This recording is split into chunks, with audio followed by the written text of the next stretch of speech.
it's time to sit back and relax with your favorite drink. And listen.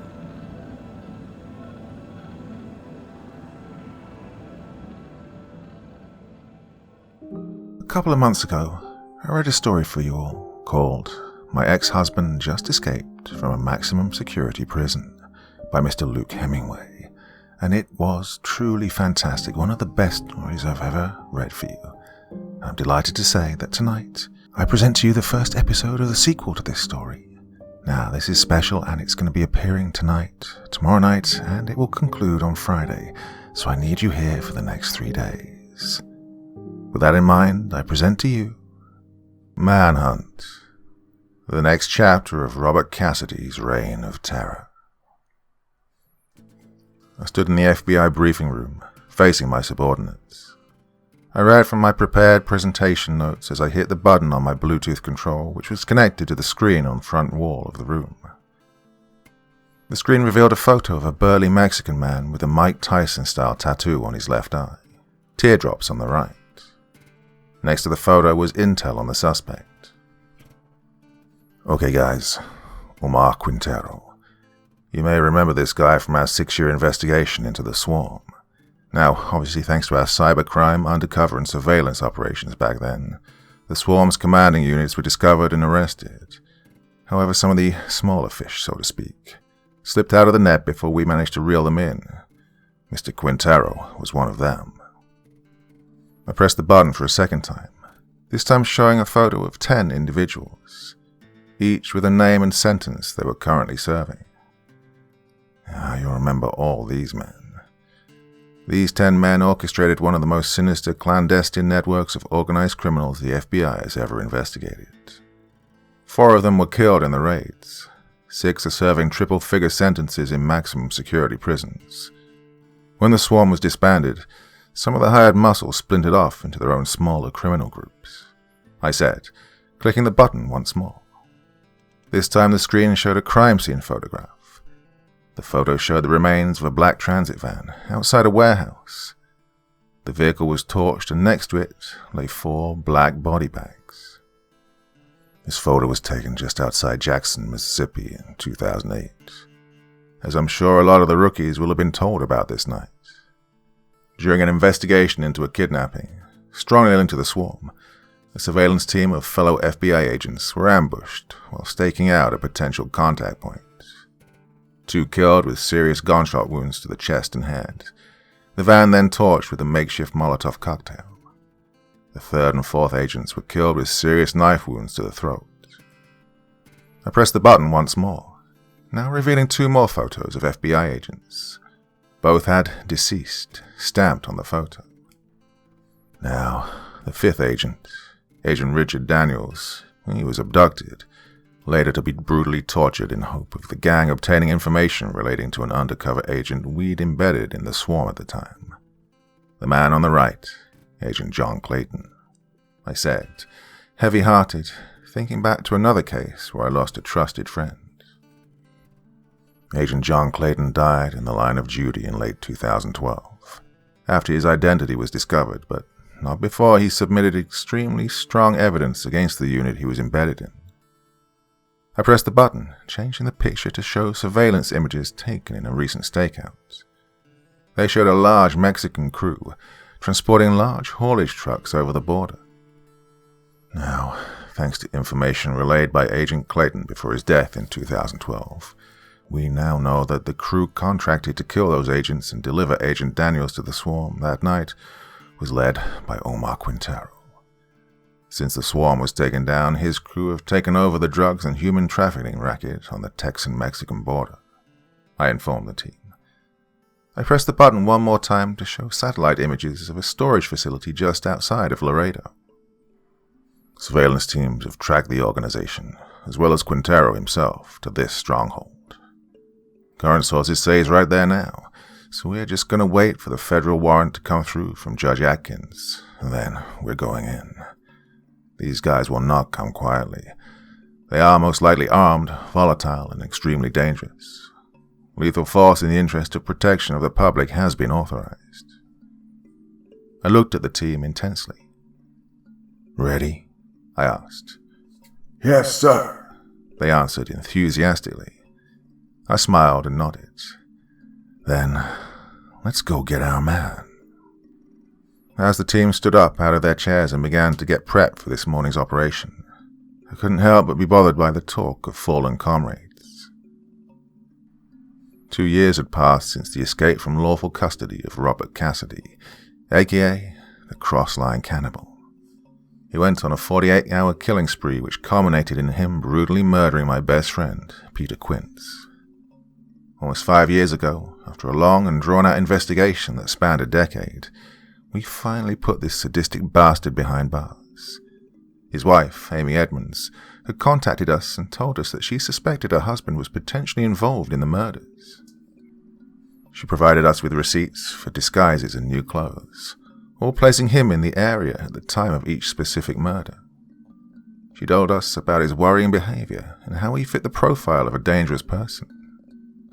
We looked at what she'd given us, along with his photo to compare against the suspect's sketch, and we knew we had our man. Unfortunately, the DA wanted something cast iron before we arrested Cassidy. We had no DNA, no CCTV. Everything we had could be passed off as circumstantial, so we needed a confession. I'll always respect Amy. She was a woman who'd had a tough life. Her father had died when she was young, and her first husband was an emotional abuser and an adulterer. Then, as if things couldn't get much worse, she married the most sadistic serial killer the Bureau has ever captured. Amy showed her resilience, though. She didn't need much persuading to wear a wire for us and began questioning Robert on some strange findings, like wigs, outfits, and hairnets. To cut a long story short, she managed to outsmart him, one of the only people who ever have. She asked us for 2 sets of recording devices. She wore one under her t-shirt and placed the other under the bed. She asked questions that made it obvious she was wearing a wire. You know the sort. Why don't you just admit what you did, and at least have the decency to say it out loud? Stuff like that. Robert pulled up her top and threw it across the room, smashing it against the wall. Little did he know that was the dummy. Amy said she'd read a lot about psychopathy and serial killers and how they like to brag about their crimes so they can relive them. Once he thought the recording was no longer taping him, Robert began to taunt her. He came out with things like, "I flayed Jessica Adams alive. Is that what you want to know? That I raped Vicky Pierce whilst I choked her with barbed wire?" He went on and on for 28 horrendous minutes. Just as he began to threaten Amy, informing her if she ever told anyone that he'd eat her children alive, we burst into the house. The craziest thing about arresting Robert Cassidy was that he didn't resist at all. He simply looked at Amy and began to clap. He almost had a look of approval on his face. I think deep down, under it all, he did love her, just in his own sick and twisted way. She's the only woman to have ever survived his company for so long, after all. Apparently during his custody handover, the San Antonio PD had roughed up Cassidy. Well, the official report says he tripped in his cell. If that was true, it was a really bad fall. Cassidy told us in his interviews he would one day even the score on that front, and in 2018, he killed a Dallas PD detective and a patrol officer. It was all part of his master plan that evening, but I knew he saw this as the debt paid. He tortured and killed Amy Edmonds' first husband, Jeff Benning, here causing myself and others to wrongly assume he was targeting their eldest daughter, Ashley. While we were chasing our tail in Denver, he assumed the identity of one of the deceased Dallas PD officers and, after calling me from the deceased detective's phone to obtain the location of Sadie Benning, he made his way to Fort Worth. It was here he gained entrance to the safe house and ambushed my 2 best agents. This sadistic fuck brutally tortured them both, all for the simple reason they taunted him in the interviews that Amy had outsmarted him. Cassidy fits the profile of a malignant narcissist, but my God, his response was another level of sadism. Hours later, During an intense standoff between Cassidy and Amy on the 3rd floor of the Fort Worth tower block, Ashley Benning managed to get her hands on a nearby sledgehammer, and she swung it with all her might. The blow itself wasn't enough to knock Cassidy out, let alone kill him. However, it was enough to knock him off balance to the point he stumbled over the edge. Cassidy took a fall that would have killed most men, but if there's one thing I've learned about Robert Cassidy, he isn't like most men. Cassidy had murdered a taxi driver who transported him to the tower block earlier that night. His body was stashed in the porter cabin that Cassidy fell into, and while I called in backup and attended to Amy's injuries, Cassidy swapped clothes and left the scene. The taxi driver's face was badly mutilated, along with a broken jaw and teeth knocked out. Well, these injuries, plus a backlog of post-mortems from that night, delayed the identifying of the body. It wasn't until a few days later, when the taxi firm reported their driver missing, that they put 2 and 2 together. And by this point, Cassidy was in the wind. 8 days later, a 62-year-old woman by the name of Joyce Patrick was reported missing by her neighbor. She was reportedly heading to New Mexico for a 5-day vacation. When she didn't return, the neighbor became concerned. It's highly likely that she found Cassidy stumbling along some lone highway, injured from his fall, and pulled over to assist.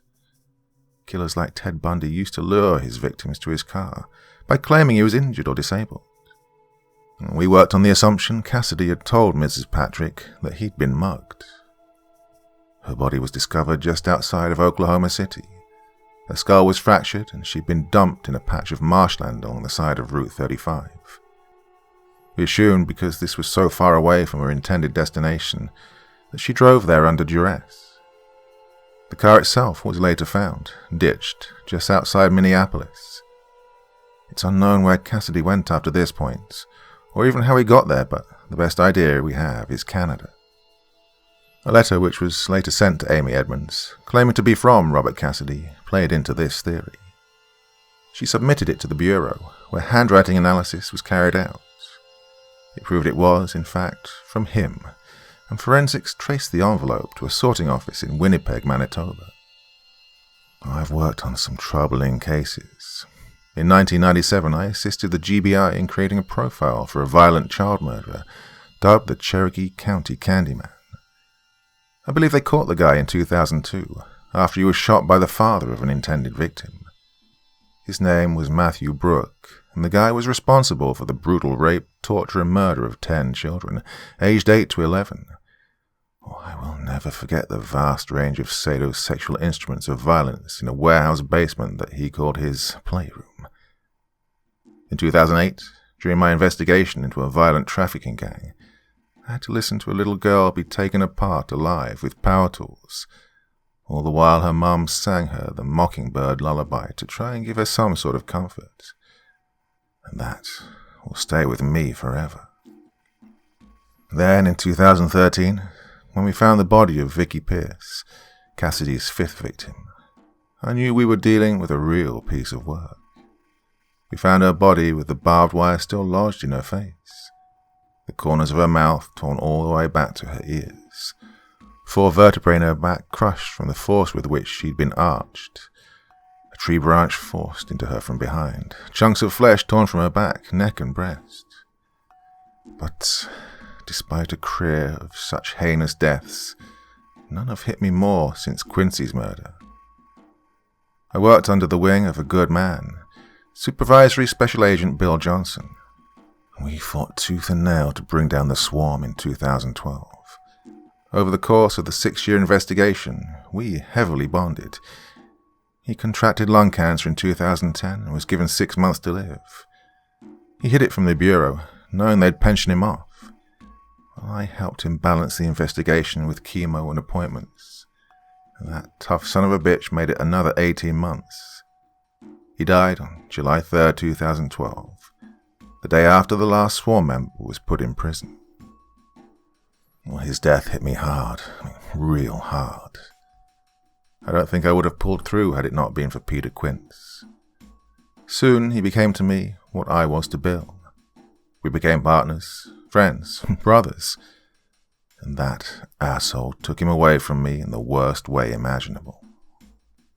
It didn't matter how many high-profile targets I went after or how many violent gangs we stopped. While I knew Robert Cassidy was out there somewhere, I couldn't think about anything else. As the team loaded up into the convoy to make the 170-mile journey to Laredo, the deputy director approached me. "Agent Rodriguez, everything set up for this op?" he asked, a little concerned. Everyone at the Bureau, including the chiefs and commanders, knew I hadn't been the same ever since Quincy's murder. "All set," I answered. The confidence of my answer was half masked by an exhausted sigh. I was tired of people looking at me differently. "I know you've had a tough few years, James, I do. But ever since Waco, the Texan people have never had much faith with the Bureau. You throw in the fact that we let Cassidy flee to Canada whilst having a dead cab driver on the slab, well, you can imagine the sort of shit we get on Twitter." I answered, treating his question as a rhetorical one. "Public faith is one of the biggest issues the Bureau is facing. Look, this operation goes smoothly today, i.e. no civilian casualties. Then I think bringing down the last piece of the swarm puzzle will go a long way to restoring some of that lost faith." The deputy director's tone was suggestive and assertive. "And if this operation goes well, I want permission to go after Cassidy," I countered. "Oh, for..." The DD caught himself and sighed. "James, you gotta let it go. He's RCMP's problem now. I need you focused on nailing the scum who are trying to take over from the swarm. Those fuckers control the cartels, the biker gangs, the mules. With them gone, the battle is on for supremacy. We need you here with your head in the game. Do I make myself clear?" I looked away in disappointment, but nodded my head nonetheless. "Then go get 'em," the DD said with a wink. I turned and jogged over to the convoy where one of my team was holding the door open for me. "James?" the DD shouted for my attention. "Yes, sir." I turned my head. The DD thought for a second and decided to throw me a bone. "That psycho steps one foot onto American soil, and he's all yours. You have my word." I grinned and nodded in approval. I closed the SUV door behind me, and the convoy headed out of the San Antonio HQ, heading towards Laredo. The atmosphere was tense as we passed Encino, knowing we were no more than 40 minutes from what could be an extremely violent confrontation. Quintero had been responsible for the murder of 4 federal agents and the abduction of a 5th. Bringing him in alive would have endless possibilities when it came for intel on other potential gang members trying to take over the swarm's patches. However, everyone in this convoy had a magazine with Quintero's name on it. I could see it in their eyes. Lethal force was authorized for this operation, but any civilian casualties would be a big no-no. I pulled out a map and began to remind the agents of the plan. Surveillance teams in place confirm Quintero is still at the stronghold. He's surrounded by his 4 generals. Now bringing this guy in alive would be great for leads on other OCG investigations, but the likelihood that these guys will come quietly is next to 0, so weapons at the ready. Remember your training, watch your corners, and if you need to shoot, don't hesitate. The convoy, having met up with local law enforcement from both sides of the border to assist in the arrest, rolled up to the compound gates. The doors of the vehicles opened, and everyone hopped out, using the doors for cover. Omar Quintero, along with around 10 to 12 armed men, turned to face the gate. They raised their weapons and pointed them at our vehicles. I held up a megaphone and spoke into the mic. "Omar Quintero, this is the FBI. We have a federal warrant for your immediate surrender into federal custody on charges of the exploitation of children and the distribution of narcotics. Now, we would much prefer it if there was no bloodshed here, but if..." My sentence was cut short by Omar Quintero turning to one of the sheds and whistling hard with his fingers. Out stepped 3 huge men, all with guns, pointed at 3 8-year-old children. They all looked terrified. and my megaphone shattered to pieces as a bullet struck the plastic and penetrated my right shoulder. In my earpiece, a voice said, "Lethal shot available on Quintero." In my head, I heard the voice of the DD saying, "No, civilian casualties." I looked at the faces of those terrified children and held my hands up to Quintero, indicating that we were backing off.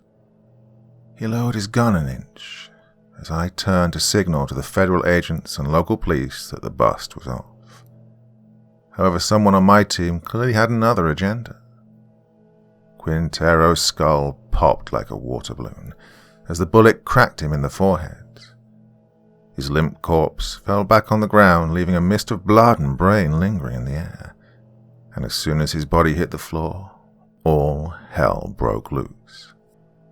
Bullets flew from the compound and bullets returned into it. I looked around frantically, totally caught off guard by this melee, when a bullet flew right through a gap in my cover and burst through where my upper chest met my deltoid. I fell to the ground in pain. The pulsating throb of agony set my arm and shoulder on fire. My ears rang like a church bell from the noise of the bullet impacting the metal of the car. I slumped down, blood pouring out of my arm. I tried to put pressure on the wound, but the blood was pushing through the space in between my fingers. I began to feel dizzy and lightheaded, all the while the sound of gunfire, tear gas, and screams of pain penetrating my damaged senses. But everything quickly went black.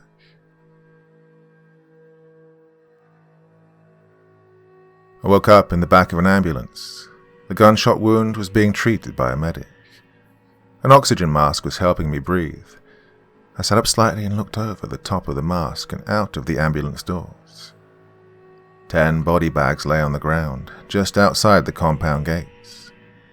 I didn't know whether they were ours or Quintero's.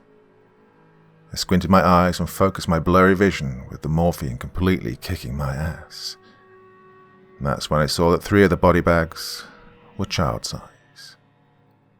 I slumped back on the stretcher and shed a tear to myself. A few days later, I was sat outside the deputy director's office. The door opened and he called me in. His face was one of regret and reluctancy. This wasn't going to be good.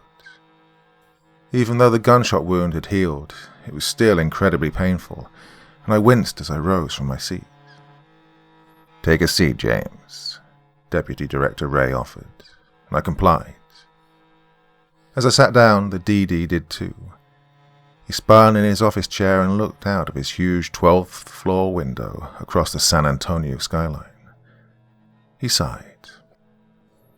19 dead, 3 bureau, 8 gang members, Quintero and his generals, 3 hostages, all kids, he said remorsefully. "I thought I was quite clear about no bloodshed," he continued.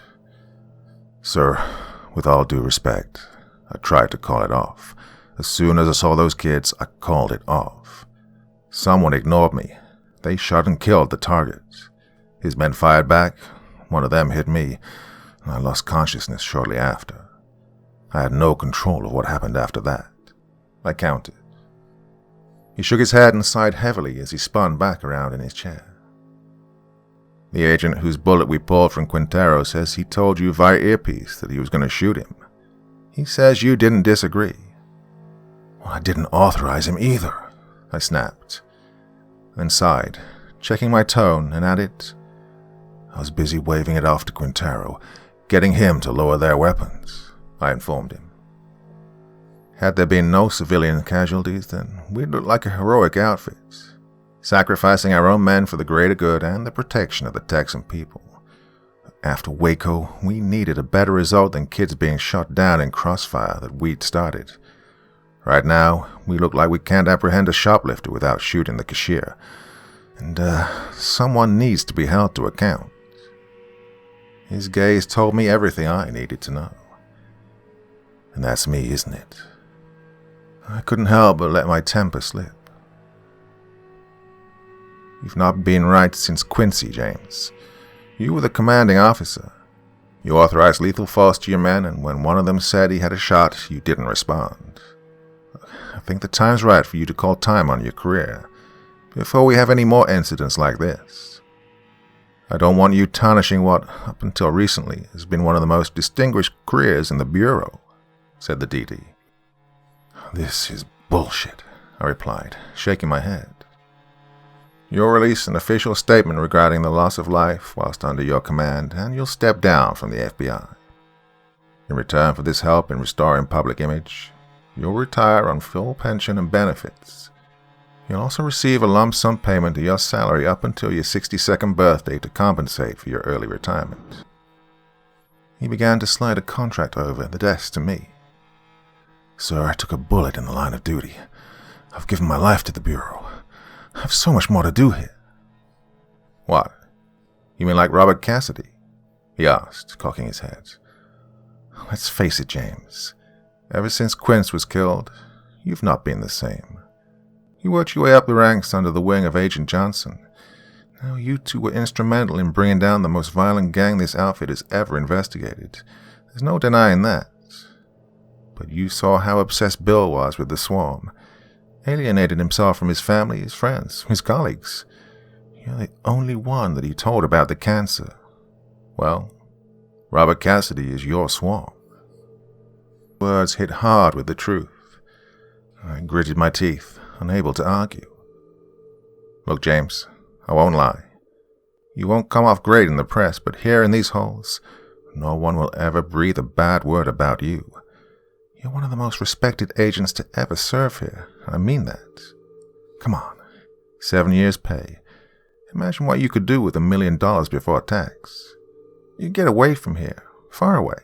Start afresh." Well, the deputy director really sold the idea. I'll give him that. The Bureau was all I'd ever known, however. Ever since I left the academy in Quantico in 1993, I'd given my life to catching serial killers, rapists, drug lords, traffickers, bank robbers. And now I'm just meant to walk away because the top brass wants to look good on social media. It was a bitter pill to swallow, but I knew I didn't have much choice. Oh, fuck. I sighed heavily. Where do I sign? The papers were pushed under my chin, and I reluctantly pulled out a pen. "Oh, and James." The deputy director fished around in his desk drawer. I looked up from signing my career away. The DD slipped a small business card over to me. It said, "Inspector Francis Holloway, RCMP." I looked up at the deputy director, slightly confused. He smiled. "Look, what you do with your life is now your choice, James. If you want to spend your retirement chasing ghosts instead of your dreams, then be my guest. But that's the officer in charge of the Cassidy case. Now, I've already taken the liberty of calling him. He's happy for you to assist on the investigation as a consultant if that's what you, really want." I looked at it intently. I looked up at the deputy director. I thanked him and shook his hand hard. I'd entered that room as Supervisory Special Agent Rodriguez. I left that room simply as James.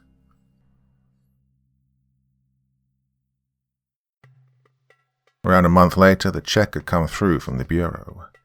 $697,667 after tax and annual leave. I wasted no time in spending the money. I booked a plane to Canada and arranged a rental car for when I got there, and within a day or so, I'd packed up a month's worth of stuff, and I was on a flight to Winnipeg, Manitoba. Once I arrived in Canada, I got myself set up in a pretty nice hotel for the duration of my stay. After all, I could afford it these days. I made my way to the Starbucks near Sergeant Park. Despite the fact that I was technically unemployed and in a country where I didn't know a soul, well, I can't explain it. For the first time in years, I actually felt like it was right where I should be. A slightly overweight and receding man sat at the back of the cafe, nursing a coffee in his own private booth. Had it not been for the RCMP uniform sticking out like a sore thumb, I'd have written him off as just another middle-aged man broken by life. As I made my way over to him, I fixed my tie and cleared my throat. "Special Agent Rodriguez," the man said as he began to rise from his seat. I signaled for him to stay seated, and I slid into the booth. He's retired special agent now. You must be Inspector Holloway. We spoke on the phone? I said, shaking the man's hand firmly. I don't think you ever really retire from this sort of work. I mean, you're freezing your cock off in Winnipeg instead of toasting your balls in Florida, am I right? Inspector Holloway came across like Canada's answer to Matt Damon in The Departed. Well, thankfully, I love that movie. I smiled. Right indeed, I answered, a little cornered by how true his statement was. Hey, I read the papers, you know. I saw your retirement wasn't the most honorable. That shit with those gangbangers at the border. Oof, messy business, man.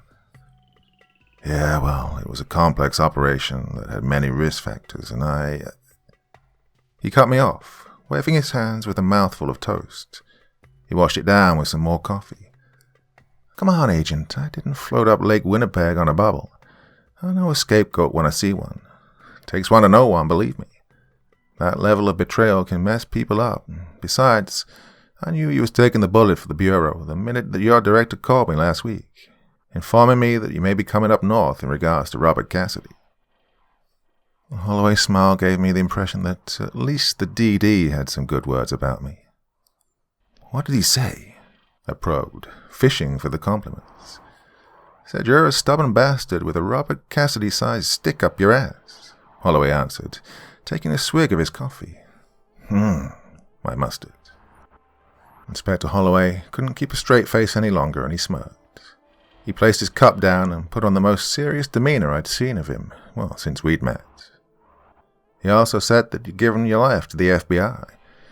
He said you were one, if not the, most dogged investigators he'd ever seen. He said you were part of the operation that brought down the most ruthless criminal organization in the history of North America. He also said that you know more about Robert Cassidy than probably Robert Cassidy does. He also mentioned that Cassidy... He said that Cassidy... tortured my best agent with a blowtorch until he died from circulatory shock. I finished his sentence for him. His eyes widened and he looked lost for words. Look, I was gonna say murdered, but yeah, your boss said it was bad. It was, and I do know a lot about Cassidy. Enough to know that when he fell from that building, I should have ordered a fast-track post-mortem. I don't know if it was seeing the melted eyeballs and blistered facial tendons of a man I'd known for 5 years, or if it was just plain stupidity and complacency. But I saw him get hit with a hammer, fall off a ledge, go through glass and steel before crashing into the ground. I just wanted to believe he was dead so badly. Justice was far from my mind at that point. I again kissed my teeth in anger. Come on, Agent. I've read the file. 8-pound sledgehammer to the jaw, 20-foot fall, pane of glass, steel roof, concrete floor. 99 out of 100 agents would assume he's dead. Well, I appreciated him trying to justify my mistake, but it didn't help. Well, I should have been the one. My outburst caused every other coffee drinker in the Starbucks to turn and look at us. And once I became aware of that, I dialed it down. I knew him better than anyone. The man has an IQ of 158. The man doesn't just have a plan B, he has plan Bs all the way to frickin' plan Z. Then, take into account, it was a teenager girl who hit him with a hammer. Oh, and professional wrestlers like Mick Foley make a career out of falling 20 feet and not dying. What else? Single pane of glass. Steel of the roof was heavily rusted. Still, you're right, would kill most men. But that's the thing. Robert Cassidy isn't like most men. I don't really think there's a word for what he is. My sentence faded out as I lost myself in thought. Look, I'm no social worker or nothing. I don't think either of us want to be sitting here dwelling on what we wish we'd done differently. It's about what we do now, right? I agreed to meet you today because I was assigned to this case when the letter to Robert Cassidy's ex-wife, Amy Edmonds, was traced back to here. And before that letter, we had an unsolved murder of a young male in the Fort White area. I really didn't know what to make of it first. We assumed it was part of a conspiracy to rob a bank which went sideways. In the end, we had a lot of dots and nothing in the way to connect them. That was until we received the intel on Cassidy. Now it looks like this might be his first murder here. The inspector began to pull out some files from his bag. And believe me, we need all the help we can get. Curiously, I asked, "First, Inspector, how many bodies have turned up in Canada since the night Cassidy escaped from Florence?" The inspector threw a stack of folders onto the table. He let me look in awe at the pile documenting the spree of violence Cassidy had left in his wake. 10 victims, that we know of. We obviously read that he buried a percentage of his victims in the first spree, so they could be used as insurance in bargaining for life instead of death. So, like I say, 10 that we know of. The inspector's tone was of a man who was clearly grateful for my help. As you can see, it's his M.O. Signs of ligature marks on the wrists and ankles, suggesting some form of kidnap. Violent sexual assault. Victims usually sodomized with a foreign object. Lacerations are frenzied and random, but always around the face, neck, and back. Sadistic torture methods vary, but as you can see, every victim has the chunks of flesh torn from the back, neck, chest, and face. Everybody dumped in a nearby park or woodland in the Winnipeg area. We've no idea where or how he's living. His pictures on all the relevant websites and social media pages for the Winnipeg area, but so far we've heard from no one who spotted him. Inspector Holloway's mouth shrugged with bafflement, and he shook his head in defeat. Yeah, well, that doesn't surprise me. God knows how badly he was disfigured in the fall. We found blood and skin cells on the glass and the cabin. I guess that's why the idea of the body wasn't priority. Either way, you may want to add the fact that we have facial lacerations or scars to your posters. I'd also add that he wears disguises, especially to lure his victims. Amy Edmonds said she found a card transaction on her statement for a fancy dress store in Michigan. She called the store and asked what the purchase was. The store informed her it was a police uniform.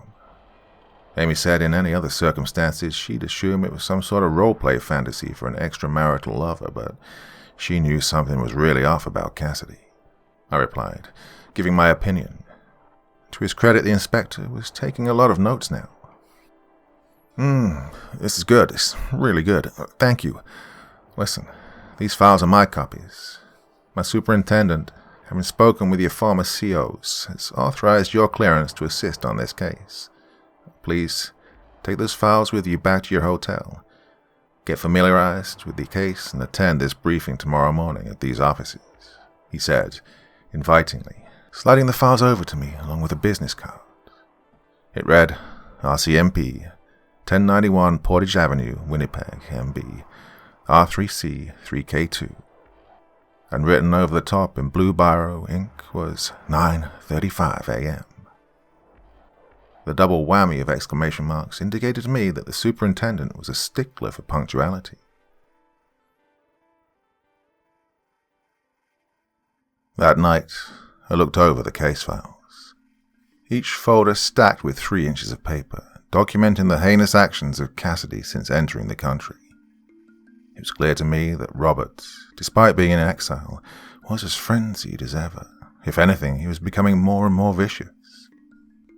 I attended the department briefing the next morning, and I was brought up to speed on everything the RCMP knew about Cassidy, and I shared my extensive and personal knowledge of Robert Cassidy. I informed the RCMP that Amy Edmonds had confided in me that during their intense standoff at the Fort Worth Tower, Cassidy had claimed that his spell inside a maximum security prison had caused certain realizations. He'd revealed that he either wanted to kill or be killed, nothing in between. In the event of arrest, he would not come quietly. From the briefing, I'd learned of all 8 women and 2 men that Cassidy had murdered on this side of the border. His so-called Canadian kill count to date took his grand total to 43 people, again, that we know of. As I expected, and as Holloway had said, the women were all kidnapped, brutally raped, mutilated, and eventually killed. each body found with an alarming number of blade entry wounds, teeth marks with chunks of flesh torn mainly from the back and neck, skulls fractured from blunt force trauma, various items forced into the anus, vagina, and mouth. The corpses were always dumped in a woodland area, close to the site of the original abduction. More gore, more torture, more brutality. I'd seen this before in serial killers. Now Cassidy's bloodlust was at its peak. The two men he killed were much more straightforward. One of them was a bank clerk, killed in his own home. He'd been beaten with a claw hammer that was taken from his garage. The investigation into his murder led Holloway to some CCTV footage from that day in the bank, showing that the clerk had met with a man known as Roger Curtis. Now, this is where it becomes interesting because, you see, Roger Curtis was the second male victim. He went missing shortly after Cassidy's escape from custody. Curtis was an extremely wealthy, homosexual socialite who was known for his extravagant personality, wild parties, and chronic drug abuse. It's likely he met Cassidy in a bar and they went back to Curtis's residence for sex or drugs or both. On the day of the bank clerk's death, Curtis returned from his hiatus, suspected to have travelled to Miami or Los Angeles for around 12 weeks to visit friends and clubs, but he had returned when his money began to dry up. The bank clerk, whose name was Adam Griffiths, served Roger Curtis at the bank, as he requested to take out a substantial amount of his trust fund. However, unbeknown to Cassidy, Griffiths, who was also a party-loving homosexual man, had met Roger Curtis before through similar haunts and overlapping friendship circles. The CCTV tapes at the bank had no audio, but the RCMP had a lip reader analyze the footage. From what the lip reader could tell, the transaction went pretty smoothly. Curtis provided all the correct documentation and answered all security questions. The clerk, though, was clearly struggling with his identity. He'd obviously not met Roger Curtis enough to definitely know it wasn't him, but he'd clearly met him just enough times to have doubts. At one point in the transaction he asks, "Sorry, but I'm sure we've met. Yeah, remember at Mooney's?" To which Curtis responds with, "Mooney's?" Griffith smiles and nods. It was a question to try and catch this man out. Curtis stares at Griffiths for a few awkward seconds before simply replying with, "There isn't a bar called Mooney's." Griffiths then chuckles awkwardly and says, "Oh, isn't there? Oh, I must be thinking of somewhere else." The rest of the transaction seemed rushed, and while Curtis got his money, claiming he was going abroad, Griffiths kept taking a second glance at this Curtis. Meanwhile, he never took his eyes off Griffiths. There was no reason for anyone in RCMP to believe this man was Robert Cassidy. In fact, his hair, clothes, and even posture matched that of Roger Curtis.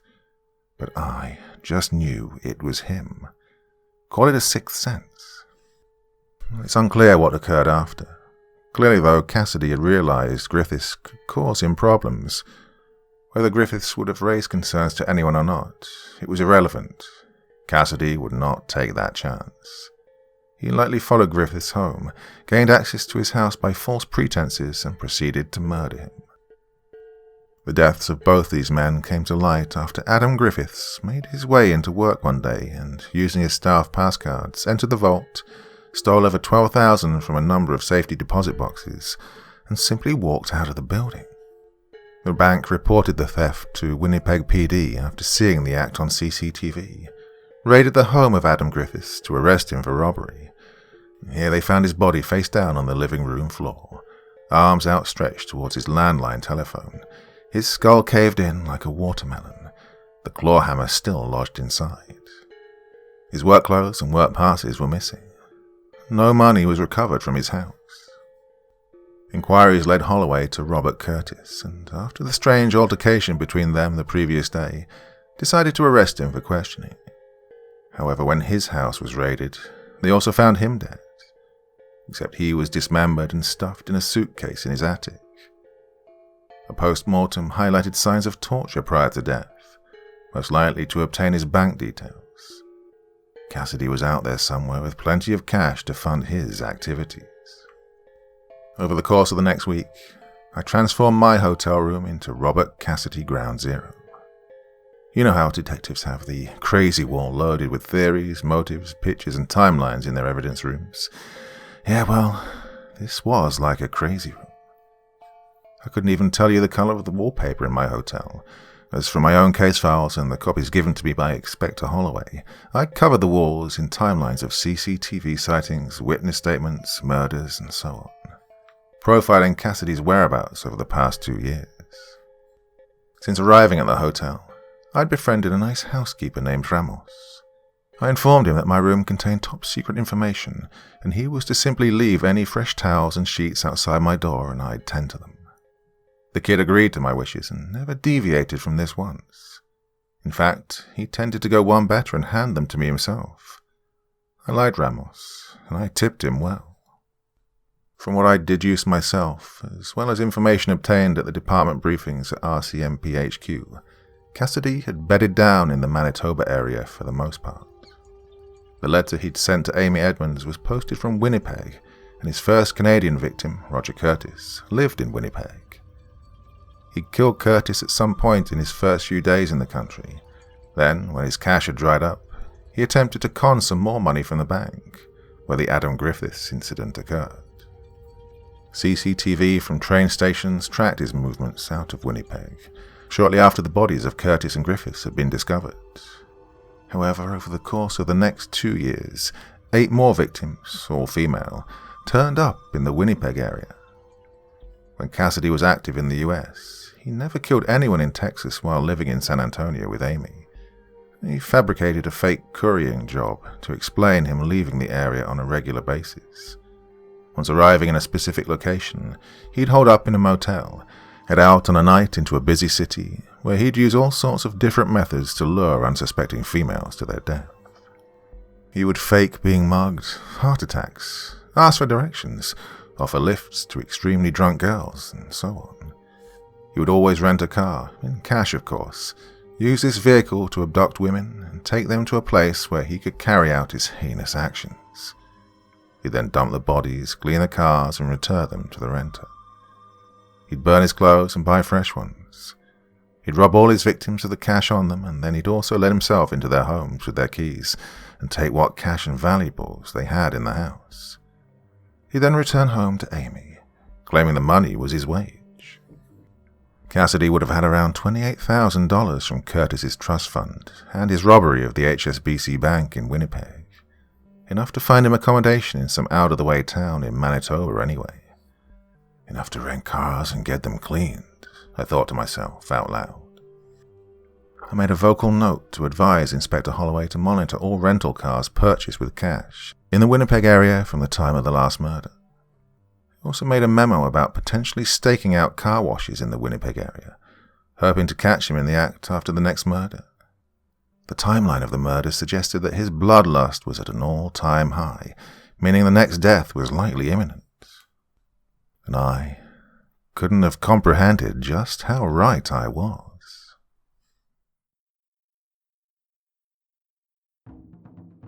On what would kick off the most insane 24 hours of my life, I left the hotel bar. I stumbled to the liquor store across the street and purchased a bottle of something to help me stay numb.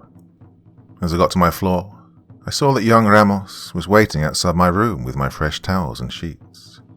He was also ready with his master key. I made a bad habit of losing my room key, so I gave him a smile and a friendly nod. "Rough night, Mr. James?" Ramos asked, eyeing the bottle. I sighed. "Rough life, Ramos. Rough life. Thank you for the towels. I'll try to look after my key much better," I promised, the embarrassment simmering. "It's usually $2 after the first replacement, but I won't tell anyone, Mr. James.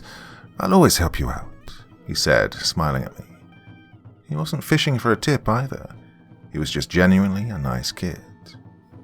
Earlier in the week, Ramos had confided in me that he and his family had left Mexico when he was just a little boy to get away from the cartel war zone over their back fence. However, they'd moved to LA and West Adams wasn't much of an improvement. They moved to Winnipeg last year, after his father had died. He told me his mother also worked in another nearby hotel. They both worked 100-hour weeks to pay their bills. else. He described it as getting by. So I gave him a $30 tip for having the audacity of using the words rough life to a boy with his upbringing. He slid his card into the lock and opened the door for me.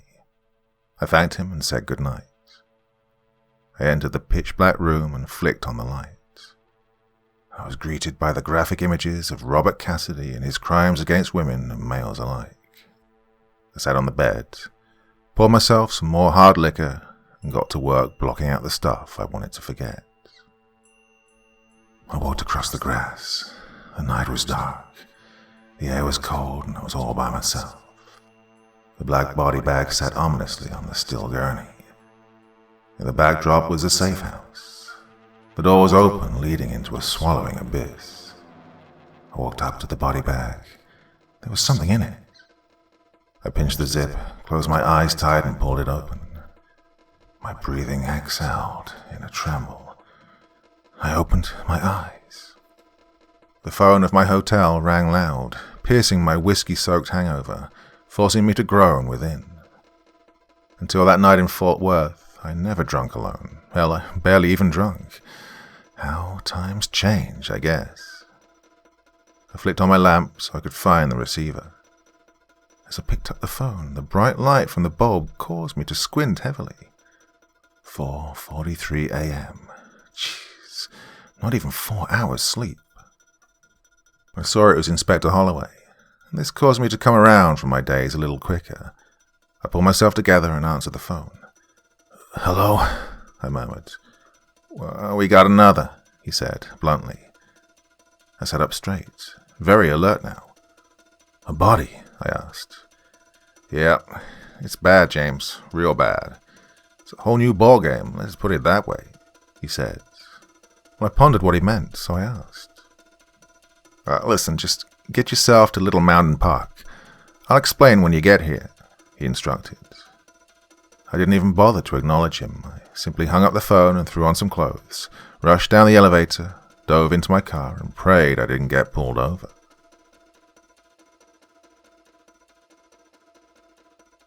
The light of the sun was still tucked neatly under the horizon when I rocked up to the park.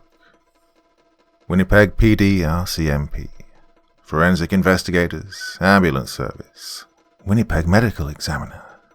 The teams were all out in force. I showed my clearance pass to the uniformed officers at the checkpoint. They told me Inspector Holloway was waiting for me at the tent. I nodded grimly and proceeded to duck under the yellow tape. Holloway was briefing a couple of detectives on the murder. I was confused as I wasn't aware of any other detectives working the Cassidy murders other than Holloway and myself. Their conversation was just finishing as I rocked up. James, I'm glad you're here. This is Detective Michaels and Detective Walsh, Organized Crime Division. Gents, this is Supervisory Special Agent Rodriguez of the FBI. He's consulting on the Cassidy murders, and he's one of the best profilers to ever grace Quantico's halls. Holloway introduced me as the detective shook my hand. I chuckled awkwardly with modesty. Ex-special agent, I've actually retired from the bureau. I'm just consulting on this case due to my personal experience. Sorry, I don't really see what this has got to do with organized crime. I tried to ask without sounding like I thought I was their superintendent. We're just exploring the possibility that this was gang-related. Possible hit or retaliation, maybe, the detectives informed me. From my vantage point, I could just see the body. No bullet wounds from what I could see. She was naked. No gang tats from what I could see either. I could also tell from my angle that she'd been viciously raped. The signature teeth marks were visible too. Hardly gang behavior. Any seasoned detective could see this was the work of a sadosexual serial killer. So why on earth would OCD believe this was gang-related? We'll let you know about the developments on our end, Inspector. We'll be in touch, the two detectives informed me as they made their way back to the parking lot. Shall we? Holloway invited. I nodded and we made our way into the tent. Mind if I make some recordings for my notes? I asked, pulling out my dictaphone. Knock yourself out, James. Victim's a white female, approximately 26 years of age. I began to dictate before I was interrupted by Holloway. "She's 24, actually," he said matter-of-factly. I looked up and hit the stop button. "You know who she is? Someone ID her already?" I asked, partially surprised. Holloway scoffed. "Well, that's what I was talking about on the phone. That's why organized crime was here. RCMP are creating a joint task force between us and them." "Why?" I asked, puzzled. "Well, you're looking at the body of Jessica Price. You see, she is, or should I say, was, the daughter of Morgan Price. That name ring a bell?" the inspector asked. I shook my head, unable to find any significance. "Well, let me give you the lowdown on Mr. Price. On the surface, he's the CEO of Manitoba Construction Limited, but that's just his front. Guns, drugs, girls, you name it, he runs it. He's got dirty and corrupt officials on his payroll, judges, senators, and he personally holds major sway over the Winnipeg Hells Angels. There are also huge rumors in RCMP that he has corrupt officials in his pockets. He's been suspected of everything, but nothing ever sticks. Essentially, he runs the largest and most ruthless criminal network in northwest Canada.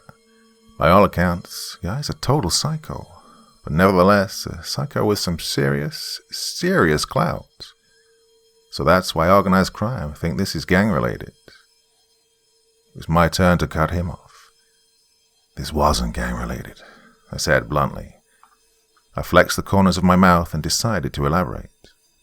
"While it's not uncommon for certain gang members to have committed or commit rape or murder, it is, however, highly unlikely that a gang would rape a young female in such a sadistic manner. They also wouldn't eat her flesh or stab her in such a frenzied manner, especially if this was some sort of organized effort like a hit. No, this was the work of a sadist, and it's Cassidy's M.O. to a T." "And you're certain about that?" Holloway probed. "Yeah, trust me. I was second in command on the investigation into the OCG codenamed The Swarm, remember? Now, believe me, they were the worst of the worst. They once dismembered a 9-year-old girl alive, all while her mother and I listened. But despite that, they never raped her. They didn't bite chunks out of her. They were never out of control. It was simply to send a message, not because their bloodlust had boiled over. You see, regular OCGs use your more typical execution style. Gunshots, throat slits, and so on. Quick to the point, so they can reduce the chance of being seen or caught. This is different. This took time. This was the work of someone who enjoyed every second of it. And I've seen enough Robert Cassidy murder victims to know this was him. I made sure my tone was confident, which was easy because I was. "Yeah, shit, I was afraid of that. Definitely a whole new ballgame. Do you think he knew who she was?" Holloway asked. "I don't know, but whether or did he not, looks like it's not just going to be me and you looking for him anymore."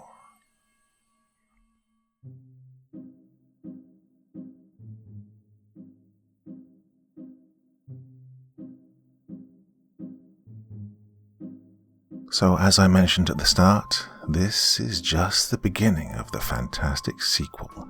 So, what did you think of that? You going to join me again tomorrow night? Another hour of fun, and then everything will conclude on Friday evening. So, set up really nicely, don't you think? Can you wait? Well, you're going to have to, but I will definitely be back tomorrow night with more of this wonderful, wonderful story. So until then, sweet dreams, and bye-bye.